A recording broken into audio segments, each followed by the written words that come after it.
Bismillahirrahmanirrahim. Assalamualaikum warahmatullahi wabarakatuh. Bersua dalam berita perdana malam ini, saya Ahmad Nurul Airi Hajirani. Saya Umi Masitas Osman. Berita-berita utama malam ini.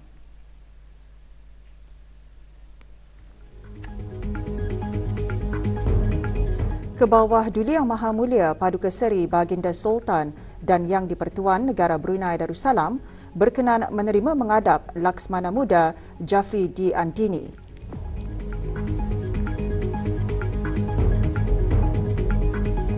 Penglibatan golongan belia dalam penyalahgunaan dadah satu fenomena yang sangat membimbangkan.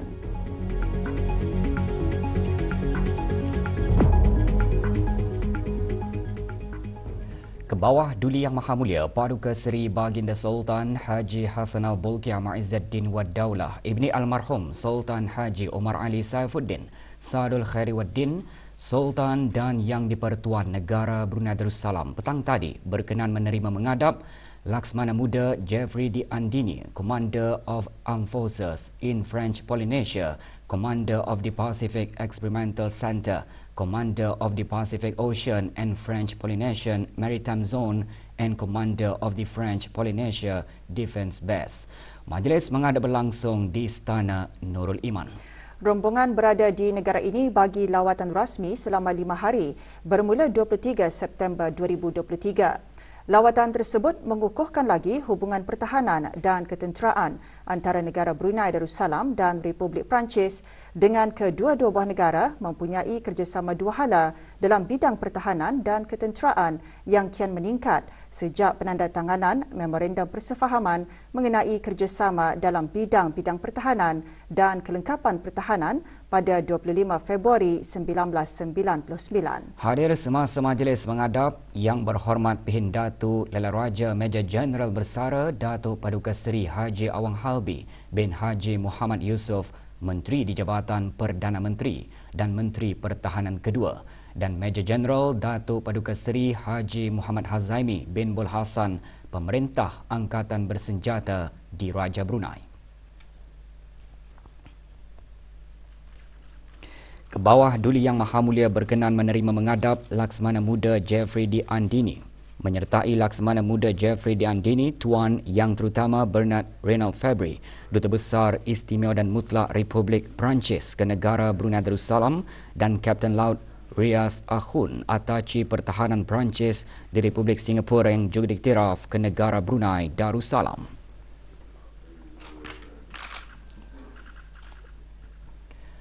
Perhimpunan dan Perarakan Majlis Sambutan Maulud Nabi Muhammad sallallahu alaihi wasallam peringkat negara tahun 1445 Hijrah akan diadakan secara serentak di keempat-empat daerah dengan tumpuan utama di Taman Haji Semuda Omar Ali Saifuddin, Bandar Sri Begawan.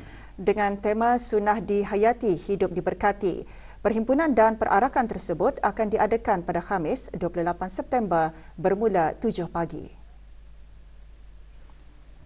Bagi memastikan kelancaran sambutan tersebut, pagi tadi diadakan raptai penuh. Hadir Yang Berhormat Pihin Udana Khatib Datuk Paduka Seri Setia Ustaz Haji Awang Badaruddin bin Pengarah Datuk Paduka Haji Awang Osman, Menteri Hal Ehwal Ugama, selaku pengerusi jawatan kuasa tertinggi majlis sambutan, dan Yang Berhormat Datuk Seri Setia Awang Haji Ahmadin bin Haji Abdul Rahman, Menteri Hal Ehwal Dalam Negeri.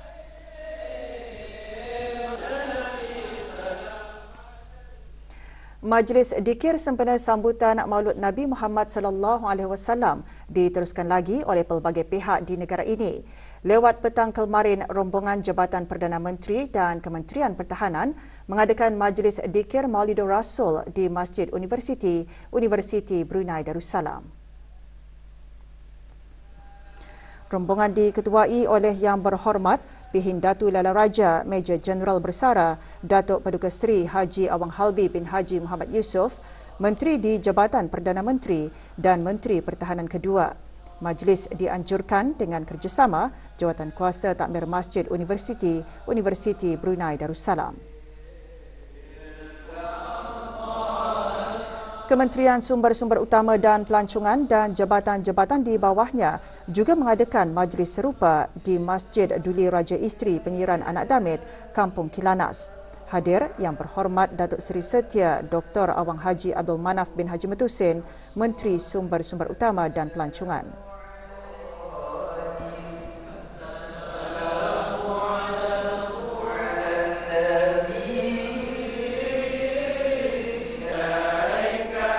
Jabatan Perdana Menteri dan jabatan-jabatan di bawahnya tidak ketinggalan mengadakan majlis yang sama di Masjid Kampung Batu Apoi, Temburong. Rombongan diketuai oleh Datuk Seri Paduka Awang Haji Sufian bin Haji Sabtu, Timbalan Menteri Sekuriti dan Undang-Undang Jabatan Perdana Menteri. Juga diselajurkan penyampaian sumbangan wakaf.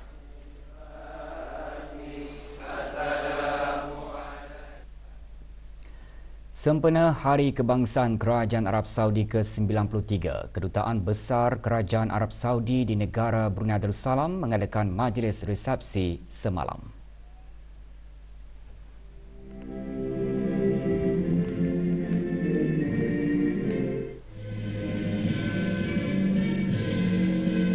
Hadir mewakili kerajaan ke bawah Duli Yang Maha Mulia ialah Yang Berhormat Pihin Udana Khatib Datuk Paduka Seri Setia Ustaz Haji Awang Badaruddin bin Pengarah Datuk Paduka Haji Awang Osman, Menteri Hal Ehwal Ugama. Juga hadir Tuan Yang Terutama Muhammad Abdullah Al-Buraitin, Duta Besar Istimewa dan Mutlak Kerajaan Arab Saudi ke negara ini. Antara pengisian majlis, tayangan video dan persembahan kebudayaan.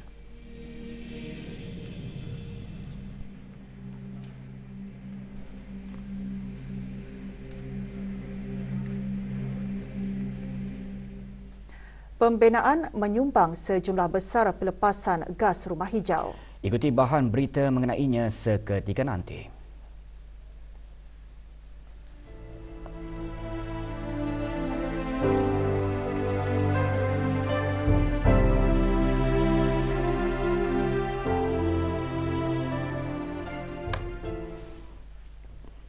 Kementerian Kesihatan terus menambahbaikkan dan membaharui infrastruktur sistem pengurusan maklumat kesihatan BRUHIMS yang sedia ada dalam mengambil kira peningkatan dalam jumlah keperluan pengguna dalam kalangan profesional kesihatan dan perkembangan teknologi yang sangat pesat. Petang tadi diadakan majlis penandatanganan kontrak bagi sistem BRUHIMS 2.0 antara Kementerian Kesihatan dan Dynamic Technologies Sdn Bhd di Dewan Al-Afiah Kementerian Kesihatan. Majlis penandatanganan disaksikan oleh Yang Berhormat Datuk Seri Setia Dr. Awang Haji Muhammad Hisham bin Haji Jaafar, Menteri Kesihatan. Mendatangani bagi pihak Kementerian Kesihatan, Awang Haji Maswadi bin Haji Mohsen, Setiausaha Usaha Tetap Kementerian Kesihatan. Manakala Dynamic Technologies Sdn Bhd ditandatangani oleh Dayang Haslina binti Haji Muhammad Taib, Ketua Pegawai Eksekutifnya. Dengan adanya projek ini, pengemasan maklumat kesihatan dan data pesakit akan dapat dibuat secara lebih komprehensif.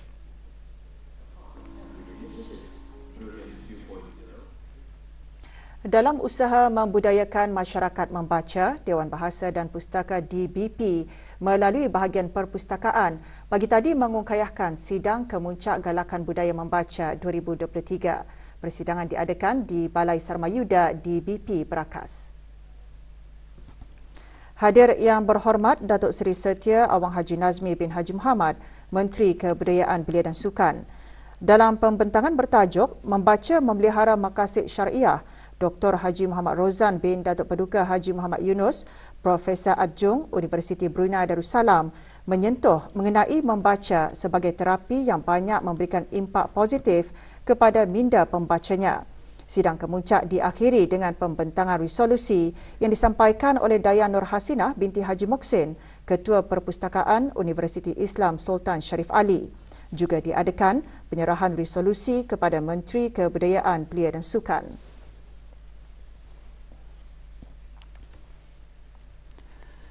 Balai Khazanah Islam Sultan Haji Hassanal Bolkiah pagi tadi menerima lawatan daripada Ketua-Ketua Perwakilan Asing ke negara Brunei Darussalam. Lawatan bertujuan memperkenalkan Balai Khazanah Islam Sultan Haji Hassanal Bolkiah dan meluaskan lagi rangkaian hubungan dengan kedutaan-kedutaan dan Suruhanjaya tinggi di negara ini.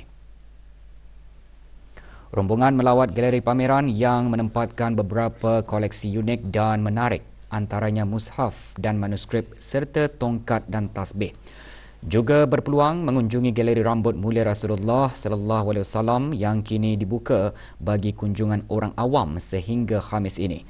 Selain itu, rombongan juga berpeluang melihat dengan lebih dekat seni arkitek dan reka bentuk dalaman bangunan.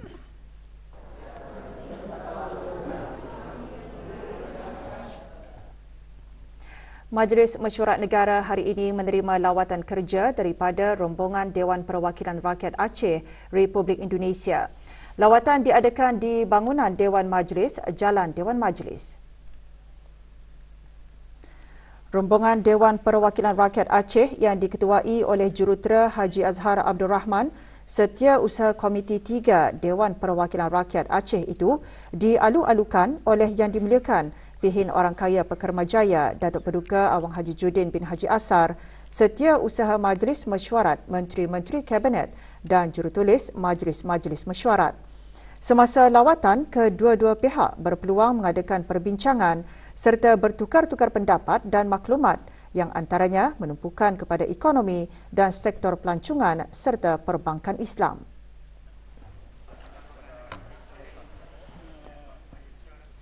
Idea-idea menarik untuk menjadikan pendidikan STEM lebih interaktif dan menarik bagi pengajaran dalam kelas diterapkan kepada para peserta bengkel STEM Stekem.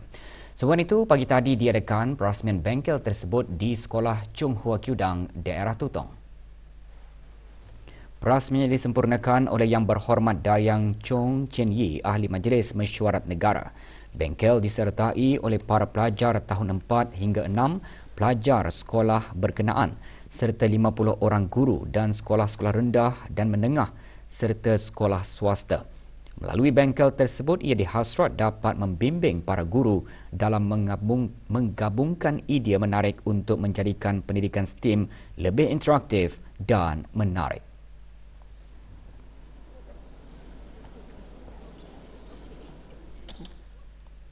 Dunia kini berganding bahu untuk mengurangkan pelepasan karbon ke arah usaha mengurangkan kesan negatif perubahan iklim.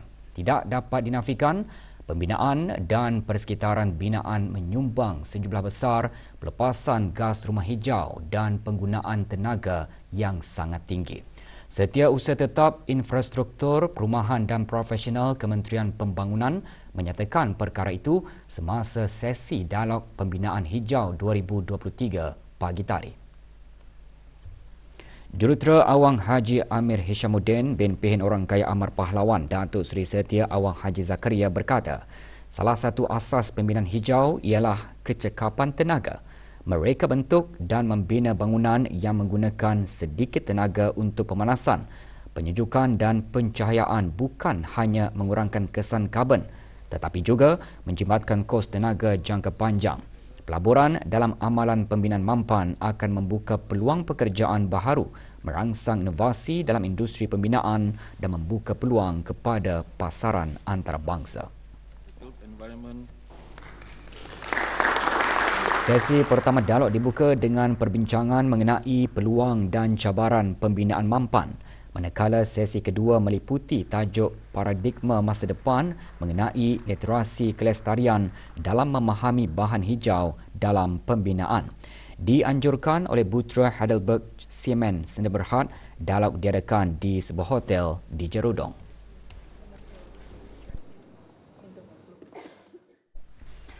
Berdasarkan statistik tangkapan yang dijalankan oleh Biro Kawalan Narkotik BKN pada tahun ini, golongan belia berumur antara 19 hingga 39 tahun merupakan golongan yang paling banyak terlibat dalam penyalahgunaan dadah.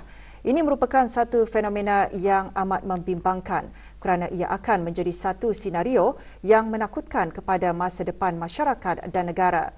Perkara tersebut dikongsikan semasa simposium sempena sambutan Hari Antarabangsa menentang penyalahgunaan dan pengedaran dadah haram. Simposium berlangsung di sebuah hotel di Anggrek Desa.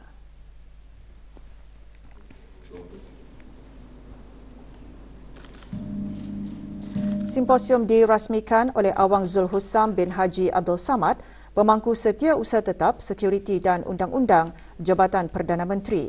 Terdahulu, Datuk Paduka Muhammad Zalani bin Haji Ismail, pengarah BKN, dalam ucapannya menekankan senario penyalahgunaan dadah haram memberi implikasi besar kepada negara kerana ia mengakibatkan kehilangan tenaga kerja yang produktif dan diperlukan dalam pembangunan negara. Justru semua pihak diseru agar mempertingkatkan usaha kolektif bagi memastikan isu penyalahgunaan dan pengedaran dadah haram dapat dibendung. Simposium selama sehari ini turut mendengarkan pembentangan beberapa ahli panel tempatan dan dari Malaysia dan Singapura yang berkaitan dengan tema Hari Antarabangsa Dadah pada tahun ini, iaitu belia berwawasan tanpa dadah. Adalah menjadi prasyarat kepada kejayaan negara dan kekokohan ini. Terdapat 300 spesies pakis direkodkan di negara ini. Keunikan spesies berkenaan kini dihimpunkan di dalam buku bertajuk Fantastic Brunei. Pagi tadi diadakan majlis pelancaran buku dan poster mengenai keunikan spesies tanaman pakis di negara ini di Universiti Brunei Darussalam UBD. Pelancarannya disempurnakan oleh Dr. Awang Hazri bin Haji Kifli, Naib Chancellor UBD. Buku dan poster tersebut merupakan projek kolaboratif antara UBD dan organisasi bukan kerajaan NGO Persatuan Biodiversiti dan Sejarah Alam Bruwal.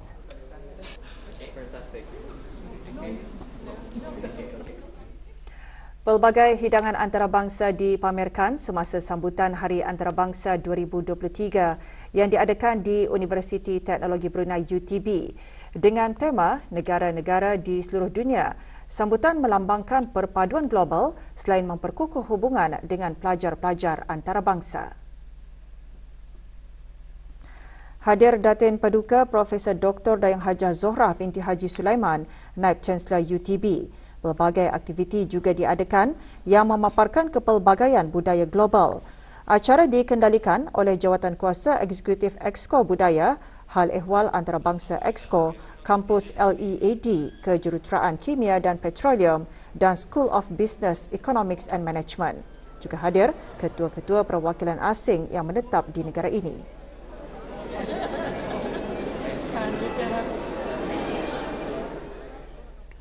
Dialog Pahlawan Hari Hijau di Hasrat dapat meningkatkan kesedaran mengenai perubahan iklim dalam kalangan pelajar sekolah.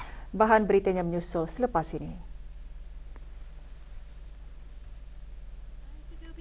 Digital banking revolution. It's an entirely new way to experience digital finance. Open and manage your term deposit completely through the app. This is the Olive mobile application by BIBD at Tamil Berhad. Bagi meningkatkan kesedaran mengenai perubahan iklim dalam kalangan pelajar, 20 pelajar dari 10 sekolah dilantik sebagai Presiden dan Naib Presiden Majlis Pahlawan Hari Hijau. Dianjurkan oleh Kolej Perdagangan dan Teknologi Kosmopolitan dan disokong oleh Kementerian Pendidikan, Jabatan Alam Sekitar, Taman dan Rekreasi Jastri dan Sekretariat Perubahan Iklim Negara Brunei Darussalam. Majlis diadakan semasa Dialog Pahlawan Hari Hijau petang tadi. Hadir Dayang Hajah Marina Cek binti Bujang, pengarah Jabatan Sekolah-Sekolah.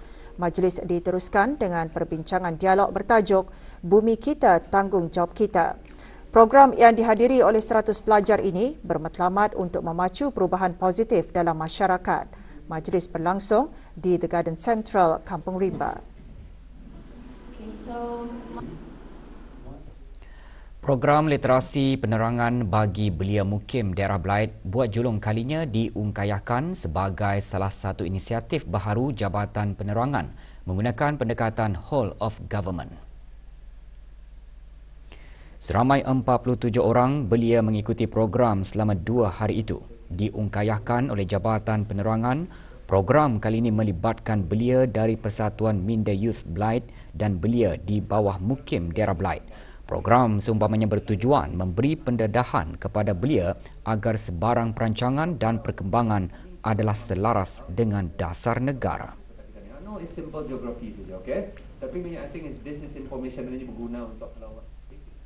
Persatuan Usahawan Muda Brunei YEB menyertai mesyuarat majlis pertama Persatuan Antarabangsa Usahawan Muda. Mesyuarat yang berlangsung dari 23 hingga 27 September 2023 di Zhongshan, wilayah Guangdong, China itu menghimpunkan persatuan usahawan muda dari seluruh dunia. Yep diwakili oleh Presiden dan setiausahanya Goh Chai Lee dan awangku Abdul Azim bin Pangeran Yusof. Mesyuarat bertujuan memupuk kerjasama, pertukaran pengetahuan dan promosi keusahawanan belia pada skala global. Ia juga menjadi platform untuk rangkaian dan kerjasama dalam kalangan usahawan muda, menyediakan forum untuk membincangkan cabaran dan peluang utama dalam dunia keusahawanan yang sentiasa berkembang. Mesyuarat majlis juga membincangkan hala tuju masa depan dan membina platform untuk ahlinya mengadakan rundingan ekonomi dan perdagangan dengan perusahaan. Sebuah syarikat dikenakan denda kompaun di bawah Akta Kesalahan Rampaian Bab 12-1.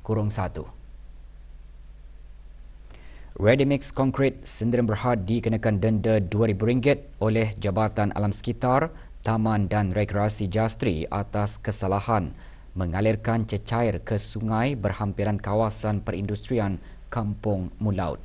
Syarikat tersebut diberikan tempoh selama 7 hari untuk menjelaskan denda berkenaan dan jika didapati gagal, boleh didakwa di mahkamah. Dua atlet negara Brunei Darussalam bagi acara sukan angkat berat bertolak pagi tadi ke Hangzhou, China bagi menyertai kejohanan sukan Asia ke-19 yang sedang berlangsung sehingga 8 Oktober nanti. Berada di lapangan terbang antarabangsa Brunei, Dayang Hajah Nur Ashikin binti Haji Johari, Setiausaha Tetap Kemasyarakatan, Kementerian Kebudayaan Belia dan Sukan. Dayang Hajah Nur Ashikin juga turut memberikan nasihat serta kata-kata semangat buat atlet negara yang akan bertanding. Rombongan terakhir akan bertolak ke Hangzhou, China pada 2 Oktober depan.